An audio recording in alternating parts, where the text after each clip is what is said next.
विद्यार्थी मित्रांनो नमस्कार.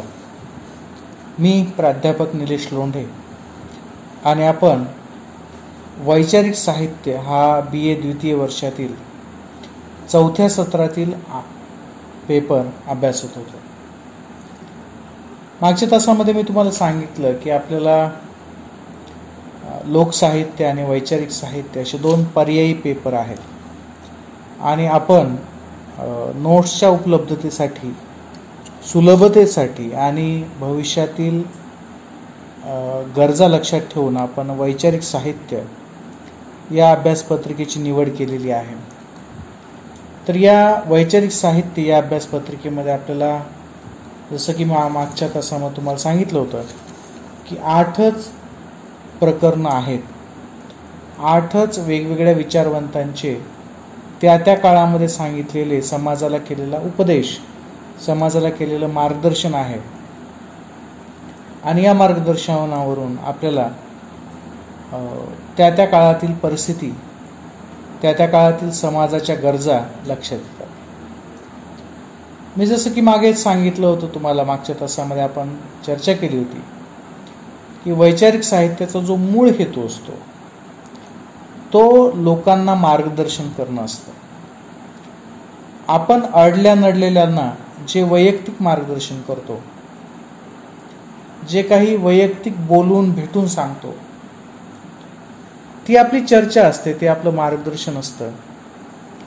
परंतु जेव्हा संपूर्ण समाजाला एखादी गोष्ट सांगायची असते, समाजाच्या प्रगतीसाठी एखादी गोष्ट सांगायची असते, तेव्हा त्याला प्रबोधन किंवा मार्गदर्शन असं म्हटलं जातं आणि यासाठी वैचारिक साहित्य हे अतिशय महत्त्वाचं मानलं जातं. मग सहज प्रश्न पडतो की कादंबरीमधून, कवितेमधून, कथेमधून किंवा ललित साहित्यामधून वैचारिक साहित्य किंवा विचार मांडले जात नसतात का? एखादी कविता जी असते त्याच्यामधून कोणताच विचार व्यक्त केला जात नाही का? कादंबरीमधून कोणताच विचार व्यक्त केला जात नाही का? तर त्याच्यामध्ये सुद्धा विचार असतो, त्याच्यामध्ये कल्पनाही असतात, त्याच्यामध्ये भावनाही असतात. परंतु विचार हे तार्किकतेवर आधारित असतात. ते इतरांना समजावे त्याच्यासाठी गद्यात्मक स्वरूपात असतात आणि कोणताही आडपडदा न ठेवता ते विचार मांडले जात असतात. तर वैचारिक साहित्याचं एक वैशिष्ट्य आहे की विचार हे कवितेतही मांडले जातात, धड्यातही मांडले जातात, कादंबरीतही मांडले जातात, तेही विचार असतात. परंतु ते आडमार्गाने मांडले जातात, त्यांचं विश्लेषण केलं जात नसतं.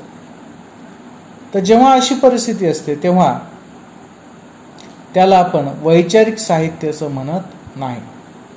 तर आपण वैचारिक साहित्य कशाला म्हणतो?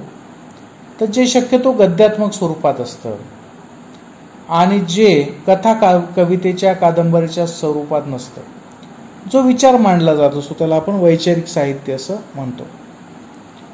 तर हे वैचारिक साहित्य मराठीमध्ये कधीपासून निर्माण झालं असेल तर साहजिकच मराठीतलं सर्व साहित्य जे आधुनिक काळामध्ये आपण अभ्यासतो आहोत, वापरतो आहोत, हे सर्व जेव्हा इंग्रज भारतामध्ये आले आणि इंग्रजांनी त्यांची शिक्षण पद्धती इथं लागू केली तेव्हा जे काही बदल झाले त्यातून वैचारिक साहित्य नावाचा प्रकार महाराष्ट्रामध्ये सुरू झाला. इंग्रजांकडे किंवा युरोपियन देशामध्ये प्लेटो, एरिस्टॉटल असे मोठमोठे विचारवंत होते आणि त्यांचे जे सिद्धांत होते, वैचारिक सिद्धांत, पुस्तकं त्यांची, ती त्यांच्या विद्यापीठाच्या अभ्यासक्रमाला होती. आपल्याकडे खूप मोठे मोठे विचारवंत होते, परंतु ते धर्माच्या आड लपलेले होते, म्हणजे धार्मिक ग्रंथापुरते मर्यादित होते. आणि धार्मिक ग्रंथाचा अभ्यास करणारे लोक त्याची चिकित्सा करण्याचा किंवा सर्वसामान्यांच्या दैनंदिन उपयोगामध्ये त्याचा काही वापर करण्याचे फारसे अनुकूल नव्हते किंवा तशी ती परिस्थितीही नव्हती. फार मर्यादित समाज होता. परंतु इंग्लंडमध्ये तसं झालं नाही, युरोपमध्ये तसं झालं नाही. त्यांनी प्लेटो अरिस्टॉटल घराघरापर्यंत पोहोचवला आणि त्याच्यावर आधारित सिद्धांत मांडले, त्याच्यावर आधारित चर्चा केला. आपल्या इकडची चर्चा आणि विचारवंत हे सगळे मर्यादित राहिले आणि त्याच्यामुळे असं म्हणता येतं की वैचारिक साहित्य नावाचा प्रकार जो आधुनिक काळामध्ये आपण वापरतो आहोत तो त्या काळामध्ये नव्हता. मग त्या काळामध्ये हे वैचारिक साहित्य कुठून समोर आलं? ते वैचारिक साहित्य समोर आलं वर्तमानपत्रातून. हे वैचारिक साहित्य समोर आलो नाटकामधून जी भाषणं केली जायची, जी स्वगत मांडली जायची, 2-2, 3-3 पानं स्वगत असायची, त्याच्यामधून लोक व्यक्त करायचे, आपली भूमिका मांडायची. नाटक हे त्या काळामध्ये प्रसिद्ध असं एक प्रकार होता. नंतर कादंबऱ्या सुद्धा विकसित झाल्या.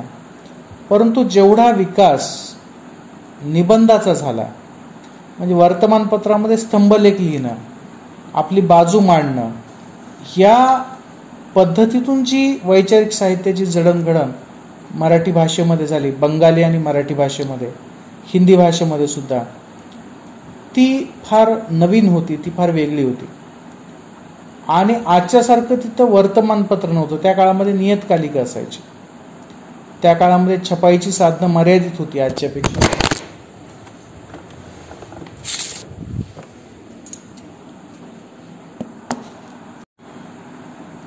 त्या काळामध्ये छपाईची साधनं खूप मर्यादित होती आजच्यापेक्षा.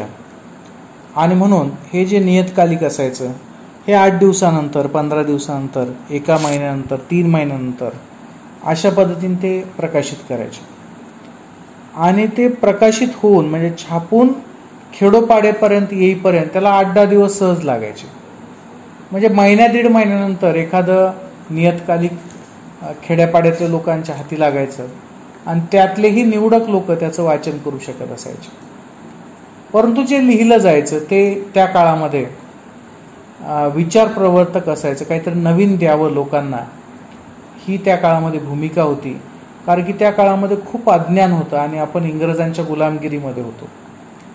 आणि इंग्रज आल्यानंतर त्यांना पाहून आपले डोळे दिपले. आपले इथले जे अभ्यासक होते, ज्यांनी इंग्रजी शिक्षण घेतलं, त्यांनी जेव्हा इंग्रजांचं साम्राज्य पाहिलं, जेव्हा त्यांनी इंग्लंडविषयी वाचलं, तेव्हा त्यांच्या लक्षात आलं की इंग्लंड हा फार छोटासा देश आहे. म्हणजे महाराष्ट्र, आपल्या भारतातले महाराष्ट्र आणि कर्नाटक जर 2 राज्य घेतले, किंवा महाराष्ट्र आणि आंध्र प्रदेश घेतला, महाराष्ट्र आणि गुजरात घेतला, तर आपली जेवढी लोकसंख्या आहे तेवढी 2 राज्याची लोकसंख्या आहे, तेवढी तर इंग्लंडची लोकसंख्या. आणि गंमत म्हणजे हे इंग्रज लोक भारतावरही राज्य करत आहेत, चीनवर सुद्धा राज्य करत आहेत, आफ्रिकेवर सुद्धा राज्य करत आहेत, अमेरिका खंड सुद्धा त्यांच्या ताब्यात आहे, ऑस्ट्रेलिया खंड सुद्धा त्यांच्या ताब्यात आहे. म्हणजे जवळपास संपूर्ण जगच इंग्रजांच्या ताब्यात आहे. लोकसंख्येच्या मानानं अतिशय कमी असलेला हा देश एवढ्या मोठ्या जगावर राज्य करतो, ही गोष्ट भारतीयांसाठी फार नवीन होती. आणि म्हणून जेव्हा इंग्रजांच्या सोबत राहून त्यांचे पुस्तकं वाचून ते काय शिकतात, कसे वाचतात, कसे राहतात, हे जेव्हा यांना अनुभवायला मिळालं, तेव्हा यांना असं लक्षात आलं की एकटा माणूस हा काहीही करू शकत नाही. त्याला जर सर्वांची साथ असेल, सर्व समाजानं जर एकत्रित प्रगती केली, तरच आपला देश प्रगत होऊ शकतो, आपला देश जगावर राज्य करू शकतो. आणि निवडक काही लोक जर पुढे गेले, निवडकच कायमस्वरूपी नेतृत्व करत गेले, इतरांना संधीच मिळाली नाही, इतर जर किंवा आपण आपल्यामध्येच भांडत राहिलो, तर कुणाचीही प्रगती होणं शक्य नाही. आणि यांच्या असं लक्षात आलं की आपल्याकडे खूप गोष्टी आहेत, जात आहे, अस्पृश्यता त्या काळामध्ये होती, अशा अनेक गोष्टी होत्या की ज्याच्यामुळे लोक एकमेकाचा तिरस्कार करायचे. आणि जर आपल्याला जगायचं असेल, आपल्याला चांगलं जगायचं असेल, दुसऱ्याच्या गुलामगिरीत राहायचं नसेल, तर आपण एकमेकाचा तिरस्कार करणं, एकमेकाचे पाय ओढणं सोडले पाहिजे. कारण त्या काळामध्ये छोट्या छोट्या गोष्टीसाठी भावाभावामध्ये भांडणं व्हायची आणि मग ते प्रकरण खूप पुढे चालायचं. तर असा एक प्रवाह होता त्या काळामध्ये की शिक्षणाच्या माध्यमातून जी गोष्ट इंग्रजांकडून आपण शिकलेलो आहोत ती गोष्ट आपण भारतीयांना सांगायची. म्हणजे इतर आपले जे बांधव आहेत, ज्यांना लिहिता वाचता येतं, जे वाचू शकतात, परंतु ज्यांना ते नॉलेज नाही, त्यांना ते माहिती नाही, ती माहिती देण्याचा एक प्रवाह मराठी साहित्यामध्ये विकसित झाला आणि त्याच्यामध्येच एक विचार प्रवाह सुद्धा सुरू झाला. प्लेटो ॲरिस्टॉटलची पुस्तकं वाचून, वेगवेगळ्या विचारवंतांची पुस्तकं वाचून आपल्याकडे हा वैचारिक साहित्याचा प्रवाह सुरू झाला.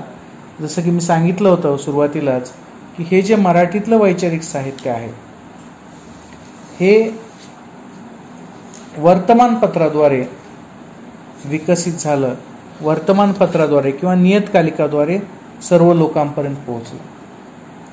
तर हा जो नियतकालिकाचा भाग आहे, हे नियतकालिक कसं वापरलं जायचं, या नियतकालिकाकडून लोकांपर्यंत कशी माहिती द्यायला हवायची, याचा एक नमुना म्हणून, याचा एक भाग म्हणून लोकहितवादींचा ज्ञान हाच पराक्रम हे एक प्रकरण पहिलं तुमचं आहे आणि आज आपण त्याचा अभ्यास सुरू करूयात.